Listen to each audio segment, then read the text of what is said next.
Welcome you guys back to Butler Kennel Rottweilers, man. First thing first, welcome to the channel. If this is your first time watching this channel or coming to the channel, thank you guys for stopping what you're doing to enjoy a nice video, right? So if you haven't done so yet, please hit that subscribe button, the like button, the notification bell, and comment below what would you like to see next. What do you think about this video, right? So let's just jump right into it. So last week and this week, a lot of questions about puppy sizes. You know what I mean? Is bigger always better? Does size matter? And nope, not what you're thinking either, right? To mind up the gutter. Puppy size. I've had a lot of people call me because they're trying to compare their puppies to my puppies they buy from somebody else. Does that mean my dog's gonna be small because my dog isn't the same size as your dog at this age? Or I bought a dog from another breeder, but it doesn't look like your... First thing first is this here. Stop buying dogs from other people and coming to me and ask me about their dogs. I have no idea about their dogs, okay? It's not that I'm jealous of you buying your dog from someone else, because Lord knows you guys know I have a waiting list. But if you decided to put time in and buy a dog from someone else, let that person be able to tell you about their dog. I know nothing about their dogs. I don't know anything about their bloodlines, how their dogs grow, or anything else whatsoever. So the biggest thing is, I understand you may have general questions about Rottweilers, period.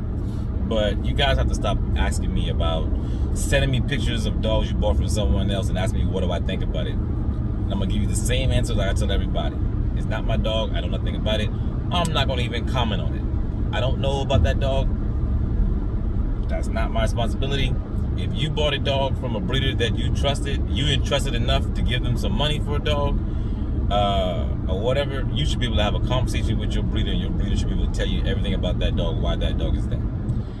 It's crazy to see so many people go to other people about dogs and of course, the worst thing is, I'm gonna be honest with you, a lot of breeders in that jealousy state mind is gonna always talk negative about somebody else's dogs because, oh, you didn't buy a dog from me or whatever. That's just, I will give you my honest opinion, but at the same time, if I give you a negative opinion about something, it looks like I'm jealous. Or if I give you a positive about it and it's not right, then it looks hypocritical. So I stay neutral in that. I don't talk about other breeders. I don't talk about their puppies.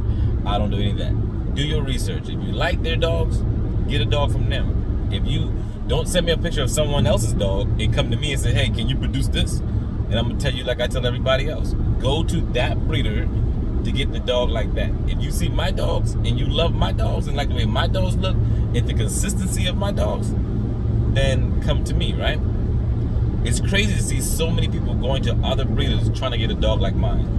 I know there's a waiting list. I know there's a price difference and everything else. But for example, is that you can get shoes that looks like Michael Jordan shoes. The imitation, it may look like it for a while, but it's not going to last as long. It's not going to feel as great. It's not going to act the same way, the quality shoes versus the imitation shoes. So just because I put a Ferrari stamp on a car don't mean that it's a Ferrari, right? So hope that just makes kind of sense to you guys. So the main thing is, does size matter in pups? And the answer is yes and no. The reason why yes and no is because a true breeder will understand their dog's growth. I have some dogs that when I get, they are big. I'm talking about big, heavy puppies, right? And then I have some litters that may not be as big as the other litter. There's a few things in that, genetic growth. Some dogs are gonna grow differently. Some puppies, I've had dogs that were at a year old, they're not as big as other dogs at a year old, but when they reach their peak mark, they're the exact same size. Like for instance, and also depends on how many puppies each litter has. Like, let's say I have 2 litters like for instance, right now, I have 2 different litters that might be a couple of days apart or whatever, right? 5 days apart. Total different in sizes. One may have had 4 puppies. One may have had 6, 7, 8 puppies or whatever, right? So you got one that might be, let's say hypothetically, one has 12 in one litter, one has 4. The mom is able to feed one litter a lot more, and they're not fighting over the food as much, you know what I mean? Because it's all available. She have teats that are available for each puppy. They don't have to fight, they can drink, and there's plenty of supply. Of course, more supply, you feed more. Every time you're hungry, you have to fight for it. You're not fighting for food. You're able to grow a lot better and faster and quicker.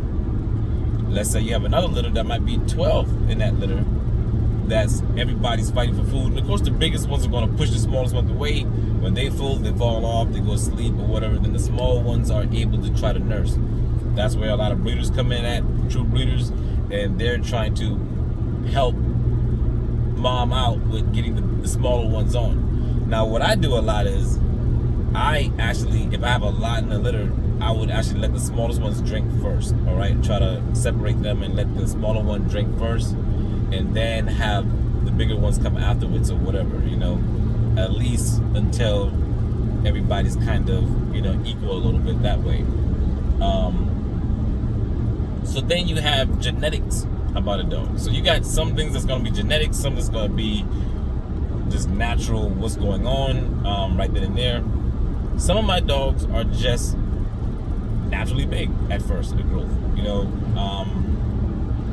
I've had puppies that have went home, and some people have said, hey, you know, man, I'm not too sure about this dog. Tony's not as big as I thought, man. And boom, a couple months later, Tony, what did you give me, bro? You got a big old bear here, you know what I mean? So it's the size of a dog. Then some dogs naturally have that genetics where they start off big. It's just big, man. I mean, they start off big and they get that weight, but then they still end up the same size as some of the other dogs that were a little bit smaller. So it's really trusting the bloodline of your dog and knowing what your dog is. You know what I mean? That's why it's hard for other breeders to tell other breeders about it, because I may look at a dog and see this dog that's small, someone has them, like, man, that dog is tiny for that age, right? Like, that dog is small. But that dog's genetics may not hit their growth spurt like until later on down in life. Like, for instance, I'll be honest with you, like, for instance, let's go with a true example of Tank. Everyone knows Tank is a big boy. I mean, big boy, right? And Tank started off mediocre, right? He was mediocre. I got my dog puppies. If you guys follow me from time, I look back at what Tank was compared to the dogs that I'm breeding now. Tank was smaller. Like, he wasn't the big old huge bulkhead and everything else. But at the same time, I knew what his bloodline was, and I trusted the process. Waiting on the process, let the process go, and making sure that, you know, I knew what he was going to do. So someone else looking at him may say, oh man, he's kind of small, man, he's not eating right or whatever. He was healthy, he was eating right, he was on schedule and everything else or whatever, but he just wasn't that big, huge puppy when I got him. But I knew what he came from, and I knew about the dog's past and everything else, so I knew what I was going to get. So I had to be patient and wait for it. And, you know, I look back now, when I thought he was big, I was like, oh, he's getting bigger. I look back, I'm like, not so much really, right? And then all of a sudden, it's like I woke up one day, he just like pop, head pop, body pop, shoulders pop. And I was like, what the world?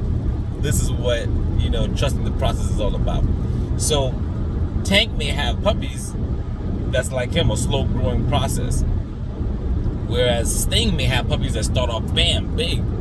But they all end up at the same thing. So, but then you also have too, don't be fooled. That's why it comes into you doing your research. So don't let these clown of a breeders fool you and say, oh, you got a small puppy. They got small puppies now because they see this and like, oh, yeah, they're going to automatically get big. No, know your dog. Watch these breeders. Watch the consistency in what they do. If their mom is like 60 pounds and their dad is like 60 pounds and you got a small puppy, you pretty much got a small genetic dog that's probably pretty much going to be 60, 65 pounds. You know what I mean? Sometimes generation can skip and all this kind of stuff as well too. But if you look at the dog, quit doing this. I see people with a big old male and a tiny little female, right? And they're hoping that they pump this big male to this female, and you're looking at the puppy like, man, I want that dog to be just like that male. Not thinking about the female, because they're both carrying different genetics and coming together. And now you have these dogs that's taking more after the mom trait, or the mom has a heavier trait than the dad. So then you're like, man, I want my dog to look just like that dad dog. Because most breeders have bigger dads than moms, right? They have the little small little females and the big male, but they only want to show their males, like, hey, look at the big dog I got, the big dog I get, and I'm hoping that that's going to make these puppies really big. Don't do that, all right? Sometimes it's a great thing, and sometimes it's not good at all. Sometimes those puppies take directly after their mom, and a lot of people forget about the females. You know, that's why I show a lot of females. I got more females than males, and I show, a lot of people think that they're males that I'm showing, but they're females. The females is very important in buying a dog and having a quality puppy. That's going to show you what your puppy's going to be like as well too. You know, it's easier to find a bigger male than to find a bigger female, right? And size isn't everything about getting the biggest dog and having, but we know what we like, you know what I mean? At Butler Kennels, I know what I like, so I breed what I like. If you don't like it, that's fine. That comes into play with the third subject I'm gonna really get on about other breeders that hates on other people, and that's the biggest thing that I'm gonna tell you guys to watch out for. But for right now, I'll get to the point of letting you guys know that it's not so much of just getting a big male and a big female and having puppies, but understanding this as well. Let's say, for example, you see this big male, right? This breeder has a big male in the litter. This breeder has a big male and a small female, or a big female. And let's say this breeder you go to has a big dad and big mom. But what you don't know is that those two that he got were the two biggest out of the litter, right? And he bred them, but they're carrying small genetic genes. Like their parents might have been small. That dog just happened to got big because, you know, whatever reason, genetics, and he just happened to take off his grandfather or whatever. The same thing with the mom. But they're carrying small genetics like their parents are. So you're wondering why these big dogs you're getting from have a small puppy or whatever, because genetics. So that's why a lot of times they'll tell you is understanding your dog's history of who your dog's coming from, what about your dogs or whatever, and then trusting your breeder, right? So if you don't trust your breeder, then don't buy from your breeder, right? So if you have doubts and everything else, you shouldn't buy or put a deposit down with your breeder or whatever. So, but you also can look at your breeder's history and look at the consistency in what your breeders are doing. Sometimes breeders have a good litter and they have a okay litter and have this litter and like, whoa, that was bad. And now you're playing, you know, finding a needle in a haystack. You know what I mean? That's kind of really hard to do. So you understand a breeder that understand his dogs, because every dog just goes into a female produces a different kind of dog. So you're not going to just automatically always get something dog if he's all over the place. Find a breeder that you see that's always pushing out the same kind of look, the same kind of thing, because he understands his dogs. That's why when people come to me and says, hey man, can I get a dog from so and so and so and so? Like, no, because you're only looking at a dog from what you see at home, like for a few seconds. You don't see that you may want a dog out of, like, people call me a lot. They want Hulk. People didn't even realize I didn't even breed Hulk for a year on purpose, because I wanted people to see that the quality of my dogs aren't based off just Hulk. Like, it's a continuation across my whole bloodline. There's dogs people that came to my house, and you see my videos where people are like, oh, that's Hulk right there. I'm like, no, that's a female. Oh, that's Hulk right there. Like, no, that's not Hulk. That's Tank. Like, oh, that's Barack or whatever. Sting and all these other dogs. So it's the consistency in my yard that you see. It's the quality in these dogs that you see. That doesn't have to be one specific dog to get a quality dog out of. It's the right combination that matches together and having the right genetics to match, right? So I know I went kind of all around, but understand the difference between your breeder, your dog, why the size really does matter. It really doesn't matter if you know your dog's genetics, right?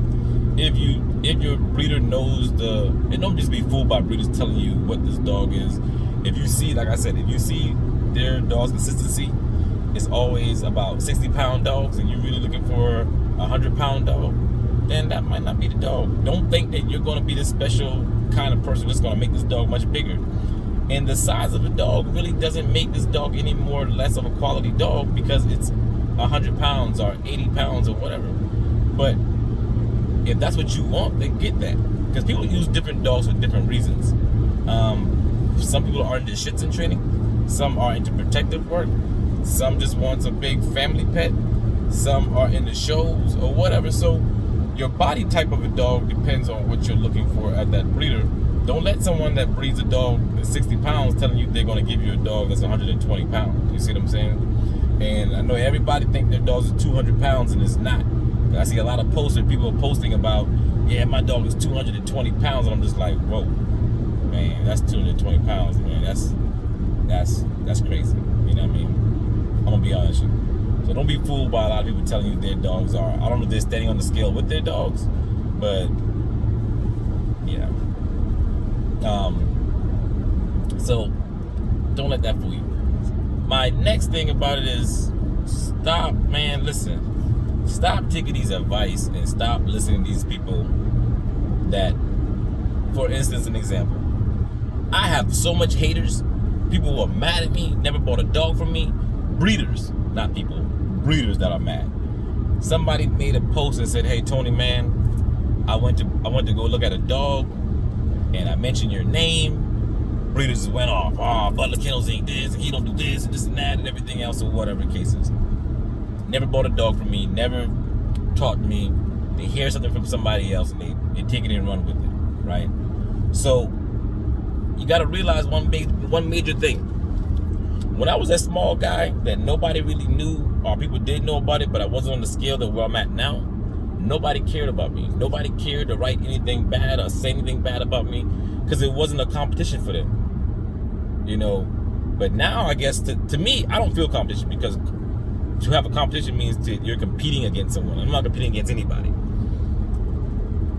There are so much hatred in so many breeders that, like, you mention my name and watch them go off. Oh man, Butler Kennels ain't this, man. I had a demand. Yeah, man, he don't do this, and man, you know, his dogs and this and that, and he don't test his. First, I'm gonna tell you how it all started. People saying that he don't test his dogs. He don't show us the test dog. He don't show it. He don't show it. Why this breeder don't? I don't have to show it. I don't owe anybody. You know. Well, a real breeder would do this. No, I do what I want to do with my kennel that I started. The dogs that I bought, the dogs that I do, that I built with my own hands, and you know, my kennel that I built with my own hands, and that my mind and my money that I did. I don't owe anybody anything. And if anybody got a problem with it, then go to the left. You know what I mean? Keep going to the next breeder. It doesn't matter to me. But I've never forced anybody to buy a dog from me. I've never hid anything from any of my clients that actually bought a dog from me. The funny thing about it is that they go off of these other breeders that haven't bought dogs from me, that they have so much jealousy in their heart for me. And it's so funny that's why I smile, because I know that I get under so many people's skin. How's he able to sell all these dogs? He don't even show paperwork.